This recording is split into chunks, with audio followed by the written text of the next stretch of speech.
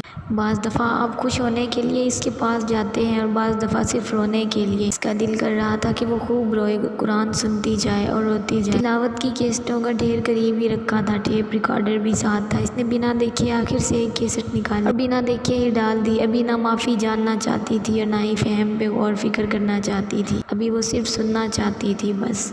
جاری ہے دوستو اگر آپ ہمارے چینل پر نئے ہیں تو چینل کو سبسکرائب کریں اور ساتھ میں لگے گھنٹی کے بٹن کو ضرور دبائیں تاکہ ہر نئی ویڈیو کا نوٹیفیکیشن آپ دوستوں تک سب سے پہلے پہنچ سکے۔ ویڈیو اچھی لگے تو اسے لائک اور شیئر لازمی کیا کریں۔ دوستوں کل ایک سسٹر نے مجھے کمنٹ کیا تھا، آپ کے ناول میں ہم سفر والی تو کوئی بات ہی نہیں۔ دوستوں ہر ہم سفر شاعر جیسا نہیں ہو سکتا ہے، دنیا میں ایسے لوگ بھی موجود۔ میرا یہ ناول جو ہے وہ حقیقت کے کچھ قریب ہے۔ آپ لوگ صرف اسے ناول سمجھ کے نہ پڑھیں، آپ لوگ اس کو ایک سبق سمجھ کے لیں اور اس کو اپنے دوستوں کے ساتھ بھی شیئر ضرور کریں۔ دوستوں قرآن ہمیں برائی سے بچا کے سیدھے راستے کی طرف لے جاتا ہے، ہمیں قرآن کی تعلیمات پہ عمل کرنا چاہیے، ان کے مطابق زندگی گزارنے کی کوشش کرنی چاہیے۔ دوستوں آپ مجھے کمنٹ باکس میں ضرور بتائیے کہ آپ کو میرا یہ ناول کیسا لگا ہے، اور آپ مجھے ضرور بتائیے گا کہ کیا واقعی اس ناول میں ہم سفر والی کوئی بات نہیں ہے۔